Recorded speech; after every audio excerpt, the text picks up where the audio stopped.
ഈ ഭൗതിക ലോകത്തിന്റെ ആഡംബരങ്ങളിലേക്ക്, ആസ്വാദനങ്ങളിലേക്ക് നിങ്ങൾ എടുത്തു ചാടരുതേ. മക്കൾക്ക് കൊടുക്കുന്നതാകുന്ന മുഴുവൻ കാര്യങ്ങളിലും ഒരു ശ്രദ്ധ പതിപ്പിക്കണേ. അവരുടെ കൈകളിൽ ഒരു മൊബൈൽ ഫോൺ കണ്ടു കഴിഞ്ഞാൽ എവിടുന്നാണ് നിനക്കിതിന് പൈസ കിട്ടിയത്? അവരുടെ ശരീരത്തിൽ ഒരു പുതുവസ്ത്രം കണ്ടു കഴിഞ്ഞാൽ, നിനക്കറിയാത്ത രീതിയിൽ ഒരു ചെരുപ്പ് അവർ ധരിച്ചത് കണ്ടാലും ചോദിക്കാൻ നീ മടിക്കരുതേ, എവിടുന്നാണ് കിട്ടിയത് പൊന്നുമോളെ? മാതാപിതാക്കൾ ചോദിക്കേണ്ട കാലഘട്ടമാണ്.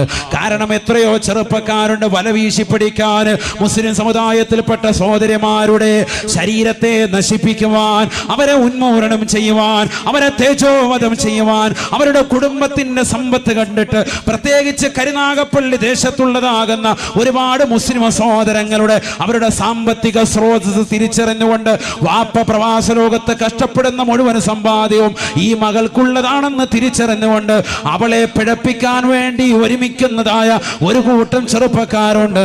അവർ ബൈക്കിന്റെ പിന്നാമ്പുറത്ത് നിന്റെ പ്രിയപ്പെട്ട പൊന്നുമോളെ കൊണ്ടുപോയാണ്. നീ അറിയാതെ എത്രയോ ഷോപ്പിംഗ് മാളിൽ കൊണ്ടുപോയി നിരങ്ങുകയാണ്. നീ അറിയാതെ എത്രയോ ബീച്ച് റോഡുകളിൽ കൊണ്ടുപോയി നിരങ്ങുകയാണ്. നീ അറിയാതെ എത്രയോ രാവുകളിൽ പരസ്യമായി രഹസ്യമായി ഫോൺ വിളിക്കുകയാണ്. നീ അറിയാതെ, നീ പോലും അറിയാതെ മൊബൈൽ ഫോൺ അവൾക്ക് ഇവൻ വാങ്ങിക്കൊടുത്തിട്ടുണ്ട്. നീ അറിയാതെ രാത്രിയുടെ യാമങ്ങൾ റൂമിനകത്തിരുന്നു കൊണ്ട് അവൾ കാമുകനുമായി ഫേസ്ബുക്കിലൂടെ വാട്സാപ്പിലൂടെ ചാറ്റിംഗ് നടത്തുന്നുണ്ട്. നീ അറിയാതെ IMIയിലൂടെ കണ്ടുവിളിക്കുന്നുണ്ട്. നീ അറിയാതെ അവളുമായി ചാറ്റിംഗ് നടത്തുന്നുണ്ട്. നീ അറിയാതെ രഹസ്യമായി വീഴ്ച നടത്തുന്നുണ്ട്. നീ അതിനു വേണ്ടി പോകുന്ന സമയത്ത് നിന്റെ വീടിന്റെ അകത്തളങ്ങളിൽ മോശമായ രീതിയിലുള്ളതായ സംഭവവികാസങ്ങൾ അരങ്ങേറുന്നുണ്ട്. നീ കടയിൽ പോകുമ്പോ, നീ കമ്പോളത്തിൽ പോകുമ്പോ, എനിക്ക് സമയമില്ല, എനിക്ക് വേദനയാണ്, കൈകാലുകൾ വേദനയാണ്.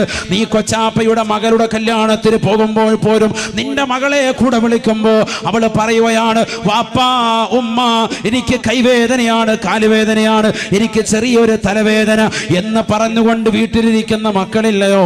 വാതിന്റെ സദസ്സിലേക്ക് മാതാപിതാക്കൾ ക്ഷണിക്കുമ്പോ എനിക്ക് സുഖമില്ല എന്ന് പറഞ്ഞുകൊണ്ട് പനി അഭിനയിച്ചുകൊണ്ട് വീട്ടിൽ കിടക്കുന്നതായ സഹോദരിമാര് തന്റെ പ്രിയപ്പെട്ട കാമുകനുമായി രഹസ്യമായി ഭാഷണം നടത്തി മാതാപിതാക്കളെ ചതിക്കുന്നതായ മുസ്ലിം സഹോദരിമാര്, സ്വന്തം സഹോദരങ്ങളെ ചതിക്കുന്നവർ, ചങ്ക് പറിച്ചു കൊടുക്കാൻ തയ്യാറായി നിലകൊള്ളുന്നതായ സഹോദരങ്ങളുണ്ടവൾക്ക്. അവരെ പോലും ചതിച്ചുകൊണ്ട് കാമുകന്മാരുമായി രഹസ്യമായി വേഴ്ച നടത്താൻ മടിയില്ലാത്ത, ഉളുപ്പില്ലാത്ത, നാണമില്ലാത്ത സഹോദരിമാരുണ്ടായി പോയില്ലയോ? പഠിച്ചു വെക്കേണ്ട പാഠമാണ്. അവൻ കൊടുത്താകുന്ന വസ്ത്രമാണ്. അവനാണ് നെറ്റ് റീചാർജ് ചെയ്യുന്നത്. നീ ഓർക്കും ഈ മൊബൈൽ ഫോണിൽ എൻ്റെ മകൾ നെറ്റ് റീചാർജ് ചെയ്യുന്നില്ലല്ലോ, മൊബൈൽ ഫോണുണ്ട്, പക്ഷെ അത് അവൾക്കൂടെ കൂട്ടുകാരികളെ വിളിക്കാനാണെന്ന് പറഞ്ഞ് മക്കൾക്ക് അനുവദിച്ചു കൊടുക്കുന്നവരെ പൊട്ടത്തരമാണ് നിങ്ങൾ ചെയ്യുന്നത്. അബദ്ധജടിലമാകുന്ന വാദങ്ങളാണ് മക്കൾ നിങ്ങളോട് ഉന്നയിക്കുന്നത്. പാതിരാത്രി സമയത്ത് ആരും അറിയാതെ രഹസ്യമായ കാമുകന്മാരുമായി ഫോൺ വിളിയിലാണ്. എന്തിനാണ് 8ലും 10ലും +1ലും ഒക്കെ പഠിക്കുന്ന പെൺകുട്ടികൾക്ക് സ്മാർട്ട് ഫോൺ എന്തിനാണ്? ഫേസ്ബുക്ക് എന്തിനാണ്? വാട്സാപ്പിലൂടെയുള്ള ചാറ്റിംഗ് എന്തിനാണ്? ആരോടാണിത് പറയുന്നത്? 40 കഴിഞ്ഞ ഉമ്മമാരാണ് ഇന്ന് ടിക്ടോക്കിന്റെ ലോകത്ത് വിഹരിക്കുന്നത്. മക്കളെ മുൻനിർത്തിയിട്ട് ടിക്ടോക്ക് കളിക്കാൻ വേണ്ടി മൊബൈൽ ഫോൺ പിടിച്ചു കൊടുക്കുന്നത് 50ഉം 60ഉം വയസ്സുള്ളതായ ഉമ്മമാരാണ്. എനിക്ക് കൂടി കളിക്കണേ എന്ന് പറഞ്ഞുകൊണ്ട് അതിന് സ്റ്റാൻഡ് ഫിറ്റ് ചെയ്തിട്ട് മകളോടൊപ്പം ഒരുമിച്ചിരുന്നു കൊണ്ട് ഡിസ്കോ ബ്രേക്കുകൾ ഇടുന്നത് 60ന്റെയും 40ന്റെയും ഇടയിലുള്ള സഹോദരിമാരാണ്. നാണമില്ലേ മുസ്ലിം സഹോദരിമാരെ? തലമറച്ചതാകുന്ന, പറുധരിച്ചതാകുന്ന മുസ്ലിം നാമധാരികളാകുന്ന സഹോദരിമാര്, ഒരു കാലഘട്ടത്തിൽ നിങ്ങളുടെ പിതാക്കന്മാരുടെ പേര് കേൾക്കുമ്പോ ഈ നാട്ടിൽ വലിയ വിലയായിരുന്നു. നിങ്ങളുടെ വാപ്പയിന്ന ഹാജി ആരാണ്? നിങ്ങളുടെ ഉമ്മ ഹജ്ജ് ഉമ്മ ചെയ്തതാണ്. 10 ഹജ്ജ് ചെയ്തതായ ഉമ്മയുടെ മകളാണ്. 10 ഉംറ ചെയ്തതാകുന്ന സഹോദരിയുടെ മകളാണ്. പക്ഷേ മക്കളുടെ പോക്കേത് നിലയ്ക്കാണ്? ഹറാമായ ശൈലിയാണ്, ഹറാമായ പ്രവർത്തനമാണ്. തന്റെ പ്രിയപ്പെട്ട ഭർത്താവിനെ വഞ്ചിച്ചുകൊണ്ട് കാമുകന്മാരുമായി രഹസ്യമായി വേഴ്ച നടത്താൻ വാളിന്റെ രാവുകളെ ഉപയോഗിക്കുന്നതാകുന്ന 40ന്റെയും 50ന്റെയും ഇടയിലുള്ളതാകുന്ന എത്രയോ മുസ്ലിം സഹോദരിമാരുണ്ട്. 4ഉം 5ഉം മക്കളുണ്ടായിട്ട് പോലും ഗതികടാത്ത രീതിയിലുള്ള പ്രവർത്തനമല്ലയോ മുസ്ലിം സഹോദരിമാരിൽ നിന്നുള്ളത്? നഊദു ബില്ലാഹ്. ഹബീബായ നബി തങ്ങൾ പറയുകയാണ്, ഇന്നി ലഉബ്ഗിദുൽ മർആ തഖ്റുജു മിൻ ബൈതിഹാ തജുറു ദൈലഹ زوجها وتشتكي عن زوجها. ഒരു പെണ്ണിനോട് എനിക്ക് വല്ലാത്ത ദേഷ്യമാണ്, വല്ലാത്ത ക്രോധമാണ്. ഏത് പെണ്ണെന്നറിയുമോ? അവൾ പാതിരാത്രി സമയമെന്നില്ല, പകൽ സമയമായിരുന്നാലും ഭർത്താവ് വീട്ടിൽ നിന്ന് പുറത്തിറങ്ങിയാൽ മതി, തൊട്ട് പിറകെ സാരി ചുറ്റിയിട്ട് അവൾ ഇറങ്ങുകയാണ്. ഭർത്താവ് വീട്ടിൽ നിന്ന് കച്ചവടത്തിന് പോയാൽ മതി, തൊട്ട് പിറകെ പർദ്ദ ധരിച്ചുകൊണ്ട് ഒരു കൊട പിടിച്ചുകൊണ്ട് ഇറങ്ങുകയാണ്. എന്തിനാണ്?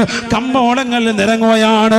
തൻ്റെ പ്രിയപ്പെട്ട കാമുകന്മാരുമായി, അന്യരാകുന്ന ചെറുപ്പക്കാരുമായി, അന്യരാകുന്ന സഹോദരങ്ങളുമായി സ്വറ പറയാനാണ് അവൾ ഇറങ്ങുന്നത്. അത്തരത്തിൽ കറങ്ങി നടക്കുന്ന പെണ്ണിനെ എനിക്ക് കാണേണ്ടതില്ല. ഇന്നീ ലൗ ബഗളഹാ, എനിക്ക് അവളോട് വല്ലാത്ത ദേഷ്യമാണ്. 1400 വർഷം മുമ്പ് മുത്തുനബി പറയുമ്പോ അത്തരത്തിലുള്ള സ്ത്രീകളില്ലായിരുന്നു.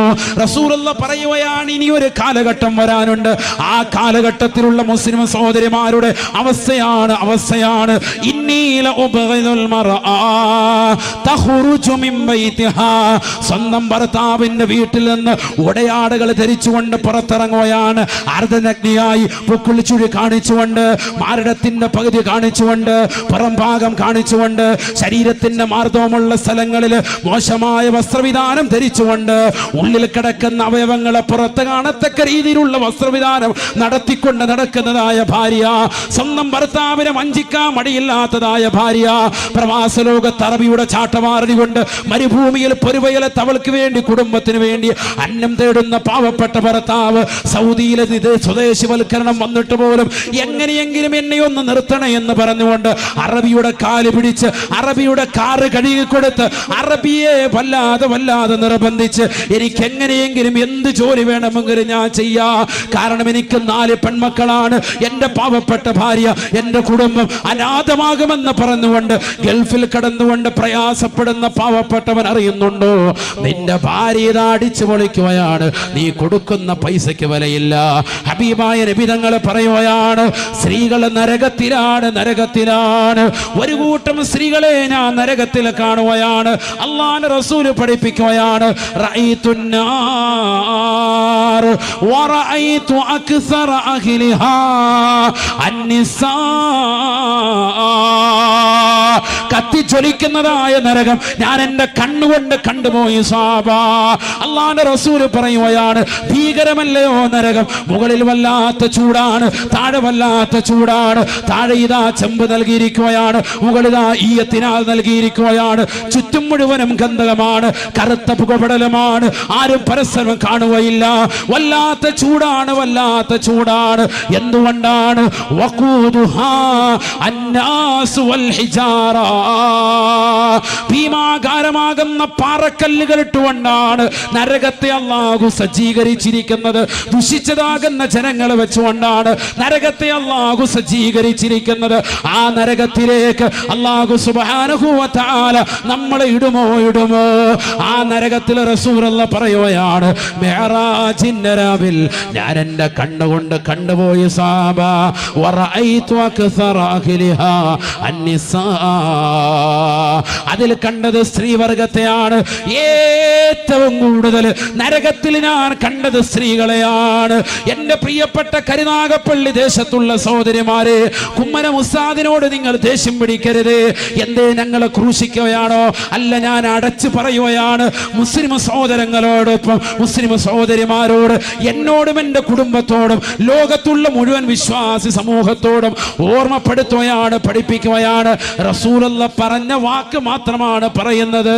ആ നരകത്തിൽ ഞാൻ ഏറ്റവും കൂടുതൽ കണ്ടത് സ്ത്രീകളെയാണ് എന്ന് ഹബീബുനാ ശഫീഉനാ റസൂലുള്ളാഹി. അല്ലാഹുവിന്റെ റസൂലിനോട് ചോദിക്കുകയാണ്, എന്ത് കാരണം കൊണ്ടാണ് സ്ത്രീകളെ നരകത്തിൽ കൂടുതലായി കണ്ടത്? അല്ലാഹുവിന്റെ റസൂൽ പറയുകയാണ്, സ്വഹാബാ ബൽ യുക്ഫിർനൽ അശീർ. അല്ലാഹുവിനെ എതിർത്തുവെന്ന് മാത്രമല്ല, നമസ്കാരങ്ങൾ ചിട്ടവെക്കാതിരുന്നു എന്ന് മാത്രമല്ല, നോമ്പുകൾ പിടിക്കാതിരുന്നു എന്ന് മാത്രമല്ല, പാപ പാവങ്ങളുടെ കണ്ണീരൊപ്പാതിരുന്നു എന്ന് മാത്രമല്ല, സ്വന്തം ശരീരത്തിന്റെ കാമം തീർക്കാൻ വേണ്ടി കാമുകന്മാരുമായി രഹസ്യമായി വേഴ്ച നടത്തിയവരാണ്. ആർക്കാണ് പറയാൻ സാധിക്കുക? ഞാൻ എൻ്റെ ഭർത്താവിനെ വഞ്ചിച്ചിട്ടില്ല എന്ന് പറയാൻ സാധിക്കുന്ന സഹോദരിമാരുണ്ടോ? അൽഹംദുലില്ലാഹ്, നിങ്ങൾക്ക് അല്ലാഹു സ്വർഗം അനിവാര്യമാക്കിയിരിക്കുകയാണ്. എത്രയോ മുസ്ലിം സഹോദരിമാരുണ്ട് സിനിമാ നടന്മാരെ കാണാൻ രാപകലില്ലാതെ കഷ്ടപ്പെടുകയാണ്. അവൻ ഏതെങ്കിലും കടയിൽ കാണിക്കാൻ ദുൽഖർ സൽമാൻ വരുന്നുണ്ടോ, മോഹൻലാൽ വരുന്നുണ്ടോ, അതിനുവേണ്ടി ഒരുങ്ങിയിരിക്കുകയാണ്. കരുനാഗപ്പള്ളി ദേശത്ത് മാസങ്ങളായി ഫ്ലക്സ് ബോർഡുകൾ വരുന്നു. അവരെ ഒരു നോക്ക് കാണാൻ വേണ്ടി. ചെറുപ്പക്കാരാ, നീ എന്തിനാണടാ ഉറക്കമഴിക്കുന്നത്? നിനക്ക് റസൂലുള്ളാഹിയുടെ തിരുസുന്നത്ത് വേണ്ടേ? ആരാണ് റസൂൽ? ഈ ദുൽഖർ സൽമാനിനേക്കാൾ, മോഹൻലാലിനേക്കാൾ, സിനിമാ നടന്മാരെക്കാൾ, സിനിമാ നടിമാരെക്കാൾ ഇവരൊക്കെ മാസങ്ങളോളം മണിക്കൂറുകളോളം ബ്യൂട്ടീഷ്യന്റെ മുന്നിൽ ഇരുന്നിട്ടല്ലേ അവർക്ക് ആ സൗന്ദര്യം കിട്ടിയത്. എന്നാൽ ലോകത്തിന്റെ നായകൻ അഷ്റഫുൽ ഖൽഖ് മുഹമ്മദ് മുസ്തഫ എത്ര വലിയ സൗന്ദര്യത്തിന്റെ സ്വരൂപനാണ്. ആയിഷ ബീവി പറയുകയാണ്, എൻ്റെ വീട്ടിൽ ഞാൻ തുന്നിക്കൊണ്ടിരിക്കുന്ന സമയത്ത് എൻ്റെ കയ്യിൽ നിന്ന് സൂചി നിലത്ത് വീഴുകയാണ്. ഇരുട്ടിൽ ഞാൻ തപ്പോയാണ്. ഇരുട്ടാണ് എൻ്റെ വീട്, ചെറിയ വീടാണ്.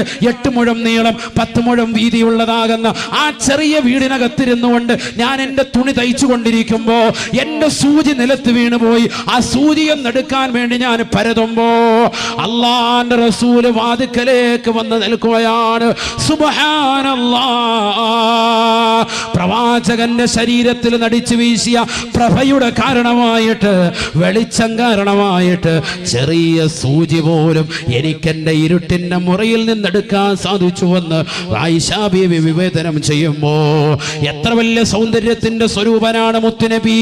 ആ പ്രവാചകനെ മറന്നുകൊണ്ട് പ്രവാചകന്റെ തിരുസുന്നത്തുകളെ കാറ്റിൽ പറത്തി പ്രവാചകൻ ചെയ്യരുത് എന്ന് പറഞ്ഞ മുഴുവൻ കാര്യങ്ങളും ജീവിതത്തിൽ കൊണ്ടുവന്ന് കള്ളുകുടിച്ച്, വ്യഭിചരിച്ച്, സിനിമ കണ്ട്, മുടി ക്രോപ്പ് ചെയ്ത്, ഹറാമുകൾ പ്രവർത്തിച്ച്, കാമുകന്മാരുമായി ഭാഷണം നടത്തി, കാമുകയുമായി രഹസ്യമായി വേഴ്ച നടത്തി, എല്ലാ റിലീസിന്റെ പടങ്ങൾ കണ്ട്, എല്ലാ മോശപ്പെട്ട ബ്ലൂ ഫിലിമുകൾ കണ്ട്, ഏത് സിനിമ ഇറങ്ങിയാലും റിലീസിന്റെ ദിവസം തന്നെ പോണമെന്ന് പറഞ്ഞ് ശാഠ്യം പിടിച്ച് അതിനുവേണ്ടി കൂട്ടുകാരും ഒന്നിച്ചു പോയി എല്ലാ പടങ്ങളും മൊബൈൽ ഫോണിൽ ഡൗൺലോഡ് ചെയ്ത് വെച്ച് രാത്രി മുഴുവൻ ഹെഡ്സെറ്റ് ഇട്ടുകൊണ്ട് സിനിമാ പാട്ടുകൾ കേട്ട് മോശപ്പെട്ട ഫിലിമുകൾ മുഴുവനും കണ്ട് രാത്രിയുടെ യാമങ്ങൾ മുഴുവനും കാമുകന്മാരുമായി രഹസ്യമായി ഭാഷണം നടത്തി നേരം വെളുക്കുന്നത് വരെ സംസാരിച്ച് അവസാനം നായയെ പോലെ സുബഹി നമസ്കരിക്കാതെ സുബഹിയുടെ സമയത്ത് പോത്തുപോലെ കടന്നുറങ്ങി 11 മണി വരെ ഉറക്കം നടന്ന് ഈ നാടിനും വേണ്ട, കുടുംബത്തിനും വേണ്ട, നാട്ടുകാർക്കും ഒരു ഉപകാരമില്ലാതെ ഈ ഭൗതിക ലോകത്ത് അടിച്ചു പൊളിച്ച്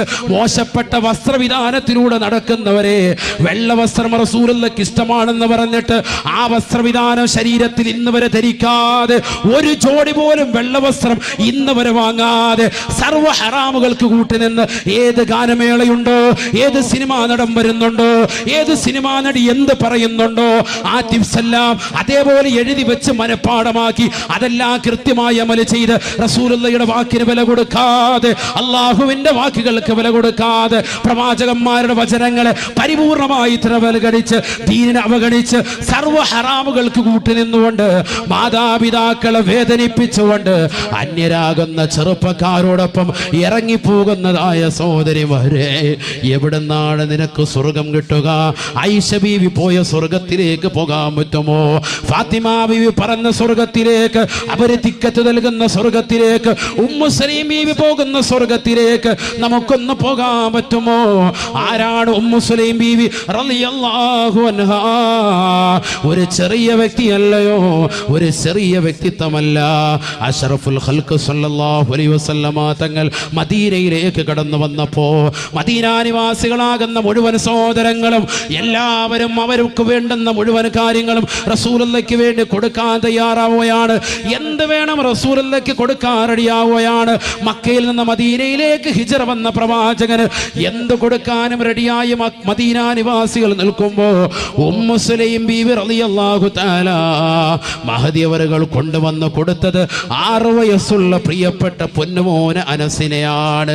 എൻ്റെ റസൂലേ, എൻ്റെ കയ്യിൽ ഈ മകനെയല്ലാതെ മറ്റൊന്നുമില്ല റസൂലേ, ഈ മകനെ സ്വാലിഹാക്കി കിട്ടണം റസൂലേ, അവിടുത്തേക്ക് ഖിദ്മത്തിനായി ഞാൻ ഈ മകനെ നൽകുകയാണ് റസൂലേ.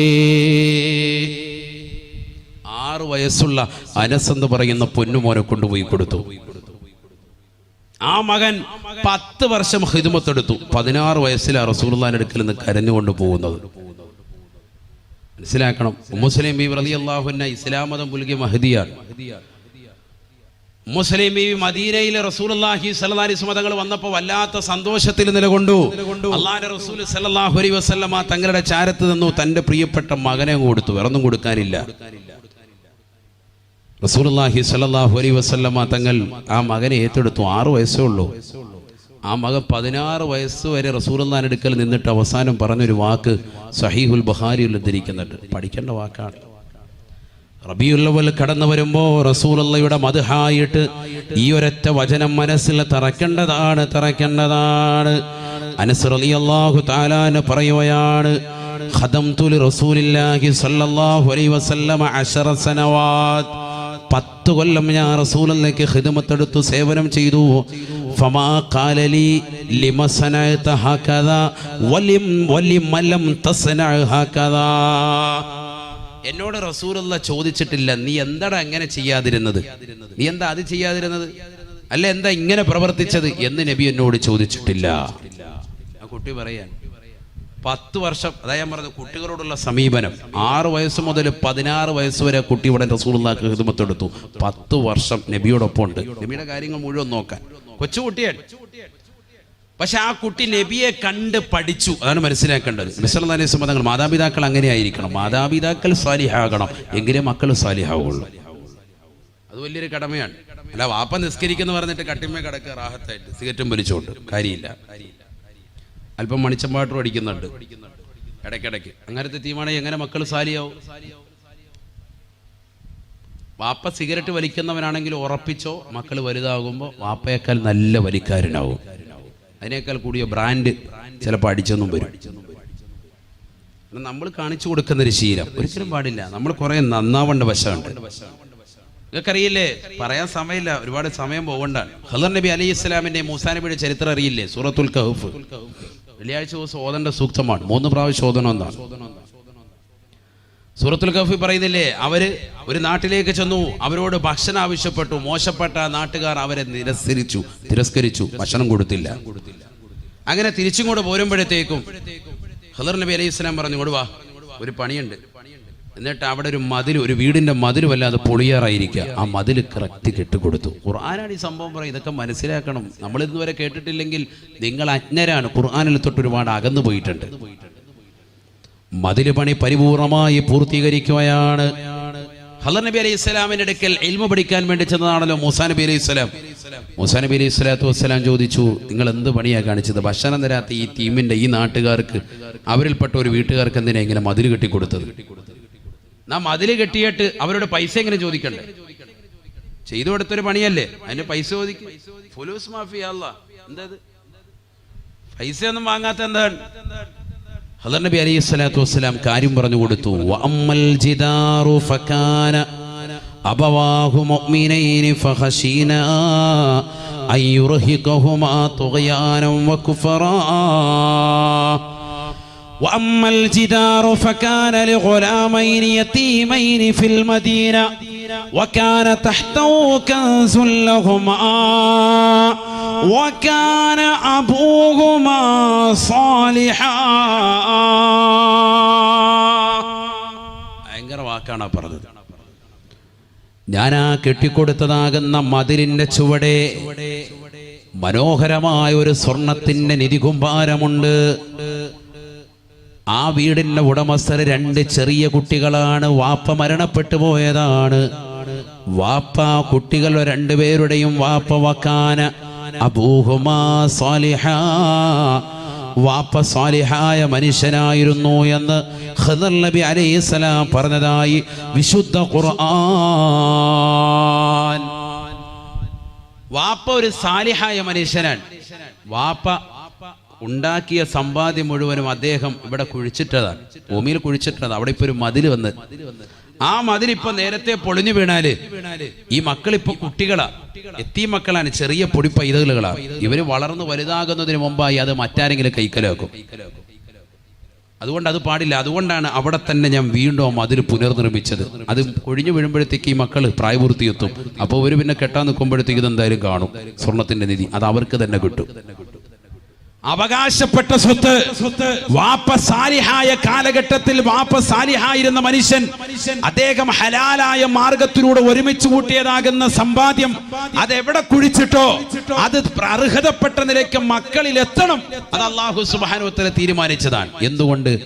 അവരുടെ വാപ്പ നല്ല സാലിഹായ മനുഷ്യനായിരുന്നു. ആ സാലിഹായ മനുഷ്യന്റെ മക്കൾക്ക് ഇത് കിട്ടുക തന്നെ വേണം. കാരണം അദ്ദേഹത്തിന്റെ സുഹൃതം കൊണ്ട് ആണ് മനസ്സിലാക്കേണ്ടത്. അപ്പോൾ വാപ്പ സാലിഹാണ് എങ്കിൽ തീർച്ചയായിട്ടും മക്കൾ സാലിഹീങ്ങളാകും, ഉറപ്പാണ്. വാപ്പ കുറച്ചൊന്ന് ശ്രദ്ധിക്കണമെന്ന് മാത്രമല്ല വാപ്പ സാലിഹാണ് എങ്കിൽ ആ മക്കളെ നന്മയിലേക്ക് നയിക്കാൻ എളുപ്പമാകും. വാപ്പ ചെറുപ്പത്തിലെ മരണപ്പെട്ടു പോയാലും അള്ളാഹു ആ മക്കളുടെ കാര്യം ഏറ്റെടുക്കും, സമ്പത്തും ഏറ്റെടുക്കും. അതാണ് ഈ ചരിത്രത്തിലൂടെ മനസ്സിലാക്കുന്നത്. സാലിഹാകണം, നമ്മൾ സാലിഹാകണം, നമ്മൾ കുറച്ച് നന്നാവണം. നമ്മൾ ഈ സീരിയലും സിനിമയും ഈ ലോകം തന്നെ ഇല്ലാതാകാൻ അടുത്തിരിക്കുകയാണ്. ഇനിയൊന്നും വലിയ താമസമില്ല. എല്ലാ അടയാളങ്ങളും വന്നു കഴിഞ്ഞു. ഏതടയാളമാണ് ഇല്ലാത്തത്?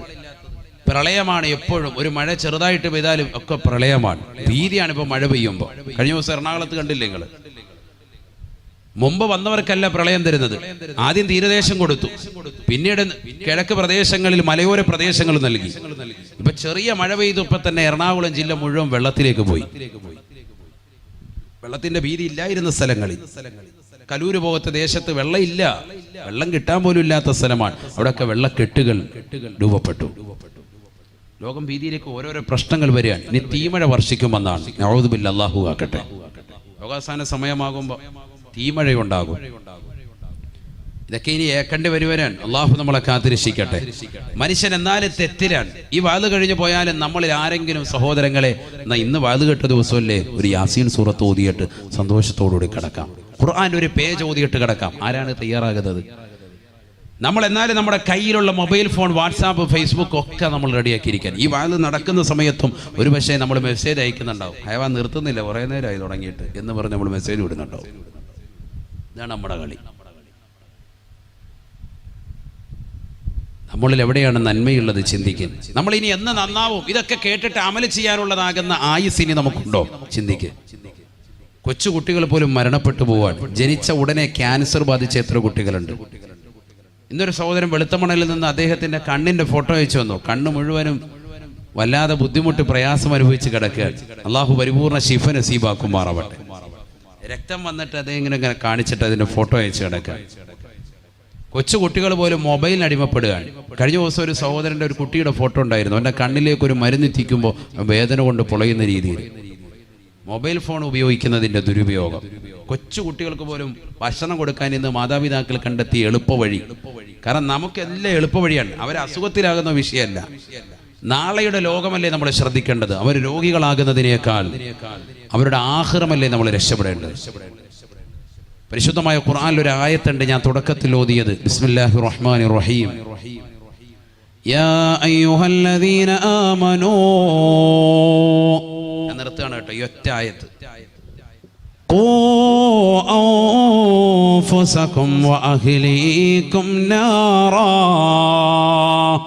وقودها الناس والحجارة عليها ملائكة غلاظ شداد لا يعصون الله ما أمرهم ويفعلون ما يؤمرون. പരിശുദ്ധമായ ഖുർആനിലൂടെ അല്ലാഹു സുബ്ഹാനഹു വ തആല ഉറപ്പെടുത്തുകയാണ്, അല്ലയോ മുഅ്മിനീങ്ങളെ, വിശ്വാസികളെ, ഖൂ അൻഫുസകും വഅഹ്ലീകും നാറാ. നിങ്ങൾ നിങ്ങളുടെ സ്വന്തത്തെ ശരീരത്തെയും നിങ്ങളുടെ കുടുംബത്തെയും നരകത്തെ തൊട്ട് സൂക്ഷിക്കണേ, സൂക്ഷിക്കണേ. ഈ ആയത്ത് വിശദീകരിച്ചിട്ട് പണ്ഡിതന്മാര് പറയുന്നു, ആഖിറത്തിലെ ശിക്ഷയാണല്ലോ നരകം, തീ കൊണ്ടുള്ള ശിക്ഷ. വളരെ പ്രയാസകരമാകുന്ന ശിക്ഷയാണ് നരകം. ഞാൻ നരകത്തെ കുറിച്ചൊക്കെ പറഞ്ഞത് യൂട്യൂബിലുണ്ട്, നിങ്ങളത് കേൾക്കണം. ഭയാനകരമാണ്. അള്ളാഹു നമ്മളെ കാത്തിരക്ഷിക്കട്ടെ.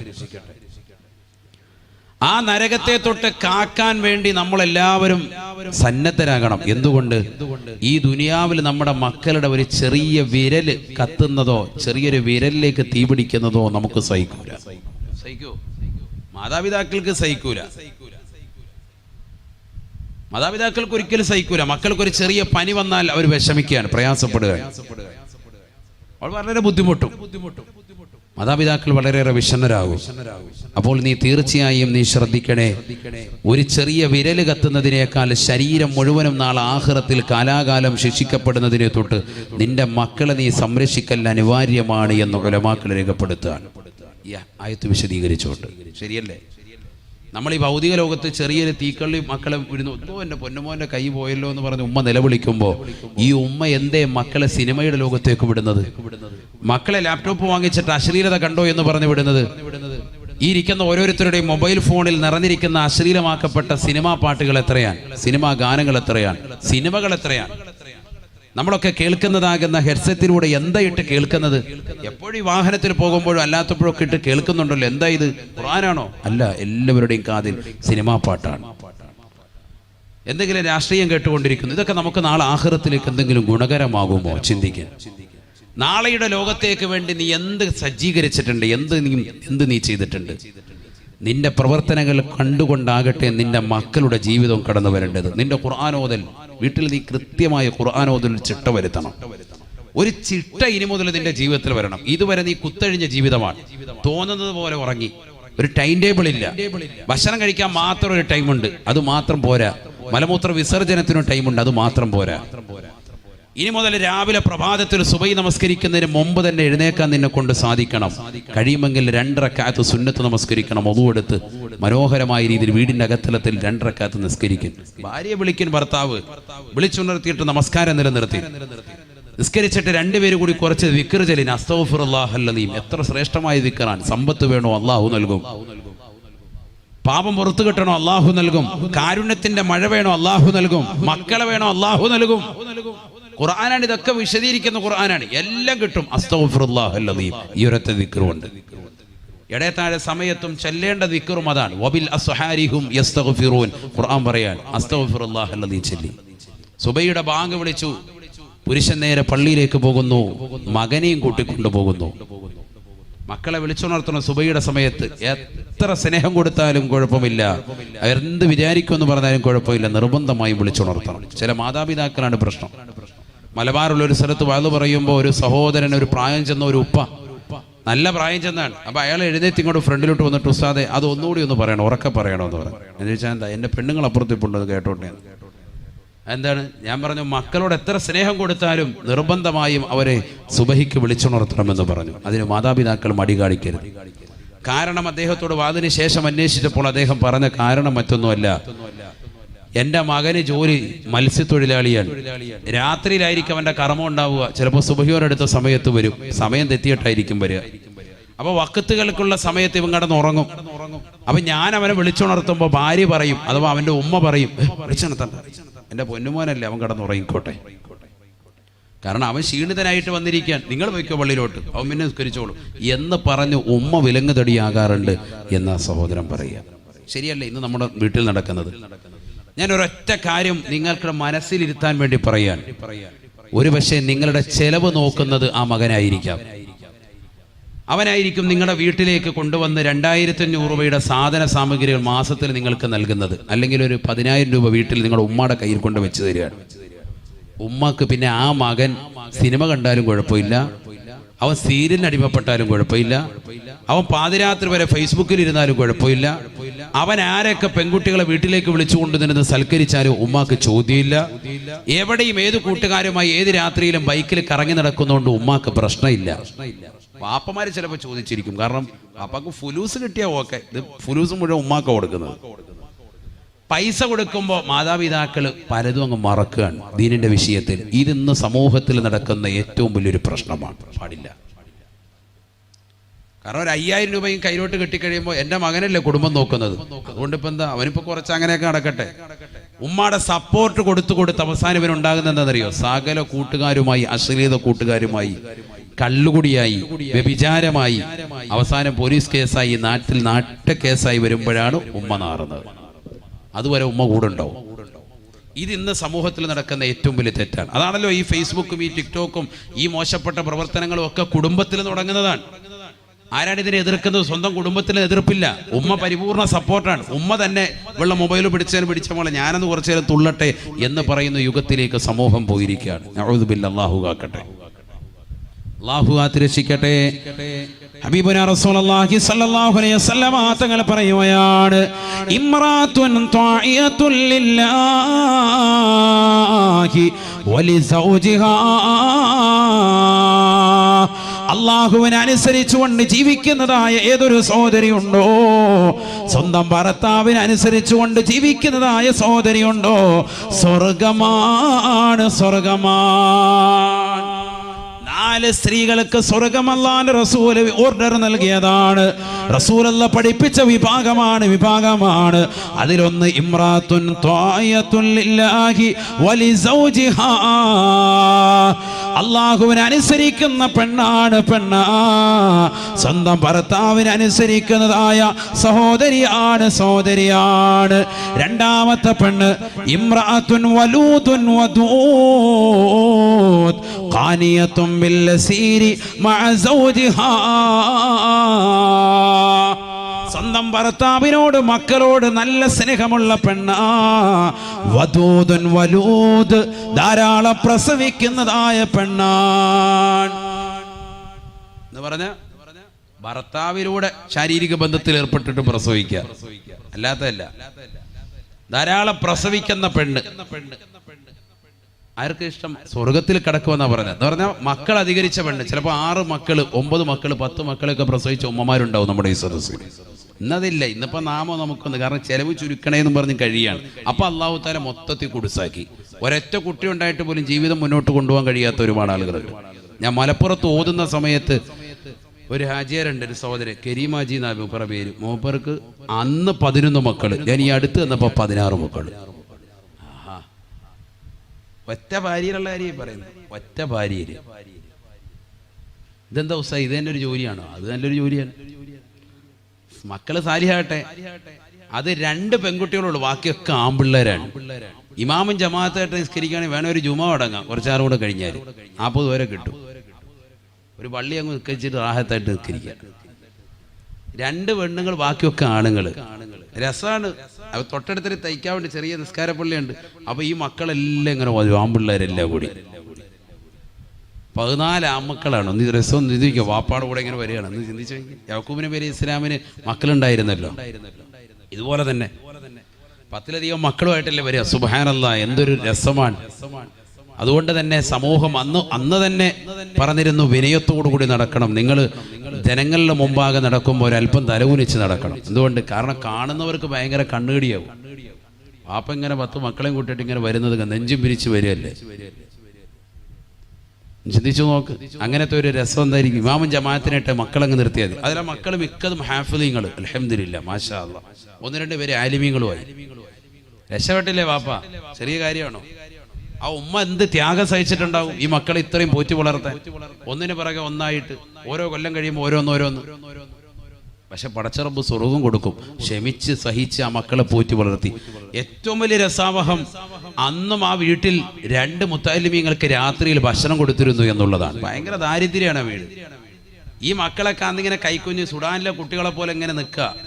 എല്ലാം ഇങ്ങനെ അങ്ങനോട് ഉടുപ്പൊക്കെ ഇടാതെ ഇങ്ങനെ നടക്കുന്ന കുട്ടികളാണ്. പക്ഷെ അന്ന് ഈ കുട്ടികൾക്ക് ഇവർ ഭക്ഷണം കൊടുക്കും, ഭയങ്കരമായിട്ട് ഭക്ഷണം കൊടുക്കും. ഒരു മടിയില്ല, റാഹത്തായ നിലയിൽ ഭക്ഷണം കൊടുക്കും. ഇന്ന് അവർ സാമ്പത്തിക ഭദ്രത മെച്ചപ്പെട്ടു വന്നു. നമ്മളോർക്കും മക്കൾ കൂടിക്കഴിഞ്ഞാൽ വലിയ വിഷയ ദാരിദ്ര്യമാണ്. ഒരിക്കലും ഇല്ല. അതുകൊണ്ട് തന്നെ നമ്മൾ ചുരുങ്ങി ജീവിക്കുക, കുടുസായ ജീവിതം. ആദ്യം തന്നെ വീട്ടിൽ ഇരുന്ന് ആദ്യ രാത്രി തന്നെ ചർച്ച ചെയ്തേ ഒന്നും മതി കേട്ടാ, കളി. ഇത് നമ്മൾ ഈ കുടുസായ ചിന്താഗതിയായി പോയി. അതുകൊണ്ട് തന്നെ റബ്ബ് നമുക്ക് ഭയങ്കര സാമ്പത്തിക കൊടുത്തു തന്നു. അല്ലാഹു കാക്കട്ടെ.